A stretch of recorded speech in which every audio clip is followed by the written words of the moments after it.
जय श्री कृष्ण बंधुओं। आज हम सुनेंगे बट सावित्री की व्रत कथा। इस साल 26 मई 2025 को सुहागिन महिलाएं बट सावित्री का व्रत रखेंगी और विधि विधान से बरगद के पेड़ की पूजा करेंगी। इस दिन सुहागिन महिलाएं अपने पति की लंबी आयु के लिए व्रत रखती हैं। ये व्रत सावित्री को समर्पित किया जाता है। मान्यता है कि जेठ मास के कृष्ण पक्ष की अमावस्या तिथि को ही सावित्री ने अपने पति सत्यवान के प्राण यमराज से बचाए थे। तभी से इस दिन बट सावित्री व्रत रखा जाता है। इस दिन व्रत करने से अखंड सौभाग्य की प्राप्ति होती है। विधि विधान से पूजा अर्चना के अलावा इस दिन बट सावित्री व्रत कथा भी पढ़नी चाहिए अथवा सुननी और सुनानी चाहिए।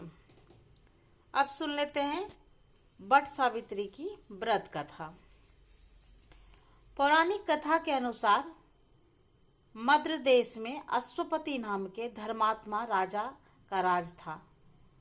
उनकी कोई संतान नहीं थी। संतान प्राप्ति के लिए राजा ने यज्ञ करवाया, जिसके शुभ फल से कुछ समय बाद उन्हें एक कन्या की प्राप्ति हुई। इस कन्या का नाम सावित्री रखा गया। जब सावित्री विवाह योग्य हुई तो उन्होंने धूम्रसेन के पुत्र सत्यवान को अपने पति रूप में वरण किया। सत्यवान के पिता भी राजा थे, परंतु उसका राजपाट छिन गया था, जिसके कारण वे लोग बहुत ही दरिद्रता में जीवन व्यतीत कर रहे थे। सत्यवान के माता पिता की भी आंखों की रोशनी चली गई थी। सत्यवान जंगल से लकड़ी काट कर लाते और उन्हें बेचकर जैसे तैसे अपना गुजारा करते थे। जब सावित्री और सत्यवान के विवाह की बात चली, तब नारद मुनि ने सावित्री के पिता राजा अश्वपति को बताया कि सत्यवान अल्पायु है और विवाह के 1 वर्ष पश्चात ही उसकी मृत्यु हो जाएगी। जिसके बाद सावित्री के पिता ने उन्हें समझाने के बहुत प्रयास किए, परंतु सावित्री यह सब जानने के बाद भी अपने निर्णय पर अडिग रही। अंततः सावित्री और सत्यवान का विवाह हो गया। इसके बाद सावित्री सास ससुर और पति की सेवा में लग गई। समय बीतता गया और वह दिन भी आ गया जो नारद मुनि ने सत्यवान की मृत्यु के लिए बताया था। उसी दिन सावित्री भी सत्यवान के साथ वन को गई। वन में सत्यवान लकड़ी काटने के लिए जैसे ही पेड़ पर चढ़ने लगा कि उसके सिर में असहनीय पीड़ा होने लगी। वह सावित्री की गोद में सिर रखकर लेट गया।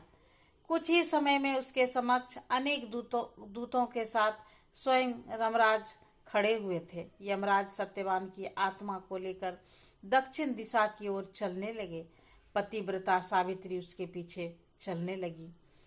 आगे जाकर यमराज ने सावित्री से कहा, हे पतिव्रता नारी, जहां तक मनुष्य साथ दे सकता है तुमने अपने पति का साथ दे दिया, अब तुम लौट जाओ। इस पर सावित्री ने कहा, जहां तक मेरे पति जाएंगे वहां तक मुझे जाना चाहिए, यही सनातन सत्य है। यमराज सावित्री की वाणी सुनकर प्रसन्न हुई और उसने 3 वर मांगने को कहा। सावित्री ने कहा, मेरे सास ससुर अंधे हैं, उन्हें नेत्र ज्योति दे दीजिए। यमराज ने तथास्तु कहकर उसे लौट जाने को कहा और आगे बढ़ने लगे, किंतु सावित्री यम के पीछे ही चलने लगी। यमराज ने प्रसन्न होकर पुनः वर मांगने को कहा। सावित्री ने वर मांगा, मेरे ससुर का खोया हुआ राज उन्हें वापस दे दो। इसके बाद सावित्री ने यमदेव से वर मांगा, मैं सत्यवान के 100 पुत्र की मां बनना चाहती हूँ, कृपा कर आप मुझे यह वरदान दे। सावित्री की पति भक्ति से प्रसन्न हो सावित्री से तथास्तु कहा। जिसके बाद सावित्री ने कहा कि मेरे पति के प्राण तो आप लेकर जा रहे हैं, तो आपके पुत्र प्राप्ति का वरदान कैसे पूर्ण हुआ।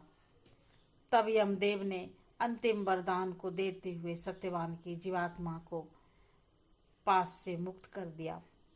सावित्री पुनः उसी बट वृक्ष के लौटी तो उन्होंने पाया कि बट वृक्ष के नीचे पड़े सत्यवान की मृत शरीर में जीव का संचार हो गया है। कुछ देर में सत्यवान उठकर बैठ गया। उधर सत्यवान के माता पिता की आंखें भी ठीक हो गई और उसको खोया हुआ राज्य भी वापस मिल गया। तो इस तरह थी बट सावित्री की कहानी, सावित्री और सत्यवान की। ये कथा पूर्ण हुई। Thanks for watching.